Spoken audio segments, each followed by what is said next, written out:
What is up, bras? It's another new season, so it's time to run around custom games for hours so that I can show you the most important changes that are coming with Operation New Blood, like how now in Geisha on Skyscraper, one window is red. I was actually really surprised how many random changes happened this season. Like, this video might have more new changes than my new season video. Anyways, all of this stuff is subject to change. It is just on the test server, but in the past, we have seen most of these random things make it into the live build. So let's get into it. We'll just continue on Skyscraper for now. We got a few of these completely game-changing changes. The first one is going to be over here in Terrace. You'll notice that on the current build, both of these walls on the north and the east are white. But if you jump over to New Blood, the one on the east is actually now a wooden texture, but it still has that same wooden trim in like a tic-tac-toe design. This is the same design that the majority of the white walls on Skyscraper have. I don't know if this is going to change, but yeah, you need to know about it. My second to least favorite change on the Skyscraper that's going to be in New Blood is how on the current build in Deadly Omen, we can actually create these insane pixels and angles through the bottom of the dragon. These have been around forever, and this just creates a really difficult place to push, but also really fun spot to hold as a defender. But now in the New Blood build, you're gonna see that when you come down here, they actually put an edge around the base of this dragon statue. So it's really awkward and difficult to get angles now. You can still get this kind of bigger one through the dragon tail, but you're no longer gonna be able to have any angles crouching looking under the dragon belly. Another huge change is that if you go over to Karaoke, the mic stand used to be going from west and then extending up to the east. And if you didn't know, Ozzy had this angle where you could get on top of the mic, get on the very top of the edge, and have angles all over the place. It was pretty crazy. In Operation New Blood, however, they took that mic, picked it up, did a 180, and now it's extending up towards the west. It's really difficult to get on top of the shelf. Honestly though, it's not going to surprise me at all if Ozzy still figures out a way to get up here. They might have to just completely delete this mic altogether eventually. This is currently what the outside of South by the bus yard on Oregon looks like. But in New Blood, you're going to notice that there's actually a slight overhang now. Basically, this entire wall on the south, at least the outside wall, has been pushed in like 6 inches to a foot, but we're not done yet. Just 2 days ago on May 31st, I went back in to confirm and double check everything yet again, and I found that they changed this wall yet again. The textures are totally different. There's like some random red poles poking through it, and yeah, something's just super out of whack because even the drone hole is blocked off and you can get your drone behind the wall. This is all definitely going to change before release, or at least I hope so. It's one of those walls that's just constantly evolving apparently. You're also going to notice that from inside of the hall, it's almost like you're facing the outside of the window. There's no bottom of the window to prep anymore. You know how people like double punch it to prepare it? You can't do that. If you punch this inside of the window, it would just open up from the outside point of view too. I will be curious to see what the final product is, but as of right now, this is what it looks like.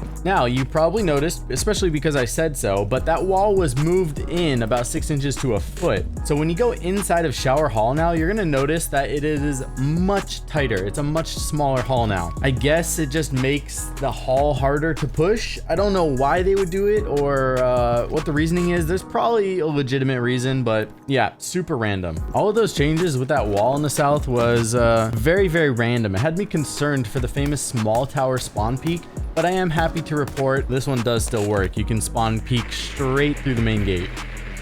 Couple more random changes. This one was found by Atheno, and this one's pretty interesting. So if you go in the bottom in the basement hallway on Clubhouse, if you look up, it's not much distinction between like where the soft floor and the hard floor starts as far as where is like breakable or wall bangable. But jumping on over to the new build in Operation New Blood, there's actually this red trim where the indestructible surface meets the destructible surface. This is going to help out new players, I guess. If you're a veteran player and you're familiar with the map, it's still pretty easy to tell before where it was destructible and not destructible, but now there are distinct lines, and so I guess maybe just easier to call for C4s and stuff. Another trick that has been nerfed is the Gustus spot, or I guess a lot of people were coming up here to place Maestro Evil Eye cams too, but Gustus also recently figured out a way to get on top of these rafters, which is absolutely ridiculous. But basically what Ubisoft did was they took that espresso machine from the left and put it on the right, which is the north side now. So if you go to stand up on top of it, your head hits the top of the beam, makes it much more difficult. Again, not going to surprise me at all if he still figures out a way to get up there. Only time will tell. Jumping over to layer, we're going to see how this concrete specifically needs a design here, okay? Luckily, Ubisoft went in there, they saw this was an issue, and they got it taken care of, because now on these grassy patches on the intersection of the control joints in the concrete, we now have yellow stars. You can make your own yellow Patrick stars. Then there's even some over here on the north side. This is basically the third map rework. Unfortunately, if you go over to the exit lift spawn for attackers, they did patch the hiding spot that we were using in the hide and seek video. We no longer can get on top of the door. I'm assuming this is done because people were probably trolling and dropping the diffuser up there, so I apologize. I hope that didn't happen in your game. One of the really cool changes that's coming with Operation New Blood is how they added more audio options. Before, it's pretty limited over here, but if you jump over to Operation New Blood, you're gonna see some new options, and these have to do with the voiceovers. Basically, when your characters are doing random things in the game, they make random noises. Now you're gonna be able to go in and specify and choose what you want to be coming out of it. These are all located in the new voiceover presets tab, where you can set which of the voiceovers are played in game. The presets are cumulative and include everything from the previous tier. There's 4 options here. The first one's minimal, where there's only critical voiceovers such as quips when being blinded, grunts when taking damage, pained breathing when downed, etc. Then you got team focused, which is all of the above, plus voiceovers for information like an enemy being spotted, traps being placed or detected, etc. The third option is gameplay focused, which has all of the above, plus voiceovers for information like weapon reloading, device deployment, wall reinforcing, etc. And then the fourth option is maximum, which is all of the above, plus flavor voiceovers that enrich lore and add personality to the operators. Those are most likely things like the Ella and Zofia interactions, like the sisters fighting each other, etc. Another super random one, but you're gonna notice how if you pause in game, there's not really anything going on with the background color, but if you jump over to New Blood and you do the exact same thing and pause mid-game, the background actually now dims. But yeah, random HUD quality of life. Another random color change is that you're gonna notice that when you are active and driving your drone, the colors are much more vibrant now. And with Operation New Blood, there's actually gonna be 3 different types of drone colors.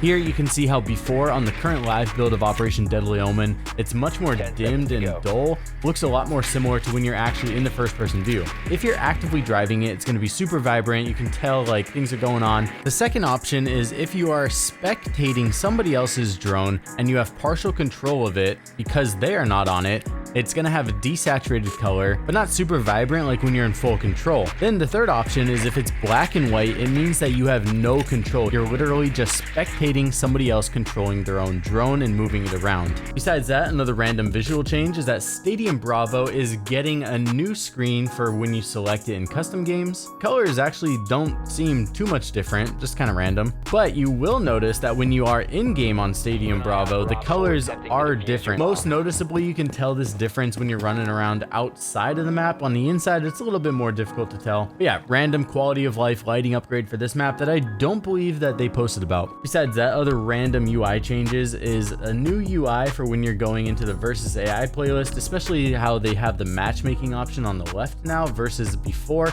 it was just in the settings. We're also getting a new random UI update for when you are purchasing skins. You're going to notice the look difference here with the R6 credits and the renown when you are browsing or deciding to make a purchase on a skin.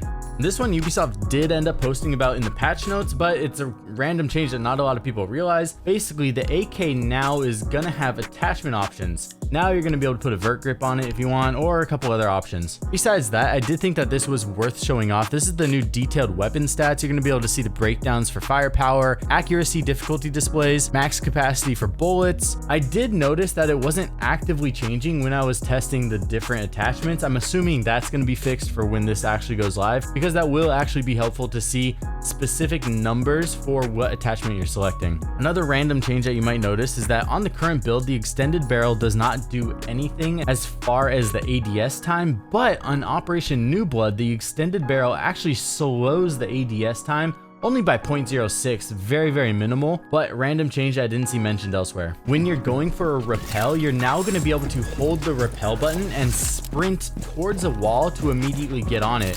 Before you had to run to the wall, wait for the option to come up, and then press the repel option, which created kind of a little bit of a lag.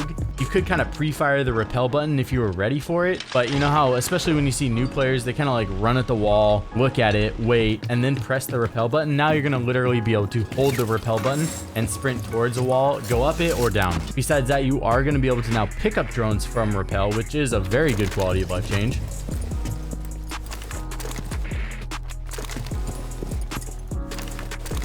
When you shoot gadgets in the new build, you are now going to take a minus 10 points. On the current build in Operation Deadly Omen, you can destroy all the gadgets and friendly gadgets you want. You don't get minus points. But in Operation New Blood, I did notice that I was getting quite a lot of minus 10s. This right here is a look at what it looks like to throw smokes or projectiles from behind the shield. You can see the hand look on the right just looks kind of weird. Like it kind of like disappears, goes through the shield almost. And especially when you throw it, it's like he's kind of just going and throws it out. That's what I imagine the noise he makes.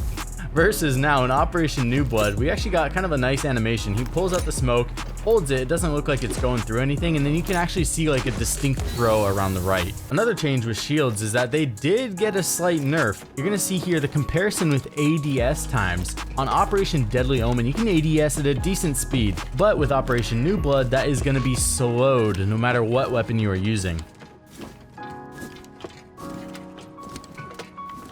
Up next, these are some cool ones. These are some Easter eggs that Titanium Rollo found, where on the current Deadly Omen build, if you go over here in the hunting hall on Emerald Plains, if you destroy the bear rug, you're going to see some poker chips. And do keep in mind, this is the strongest bear rug ever. You're going to need like a ram gadget or an explosive, but the explosives can sometimes destroy the Easter egg. Anyways, right now on New Blood, when you destroy this bear rug for a few days, these red high heels were showing up. It's really random. The other one that's going on right now in Operation Deadly Omen is that there used to be some Halo Skull Easter eggs up here on Canal if you throw your drone in this precise location.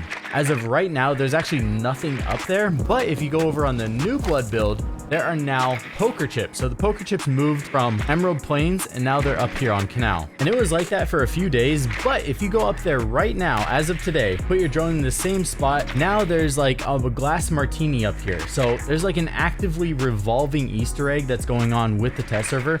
Really interesting. I'm curious to continue following it, and I know Titanium Rollo will continue to cover that also if you want to check out more. Anyways, yeah, those are all the hidden changes that I was able to find this season. Huge shout out to Gustus. He always helps me with these every single season. He's also been posting a ton of cool tricks if you'd like to check out his channel. I'll see you guys all very soon in the next video. I love you all. Peace.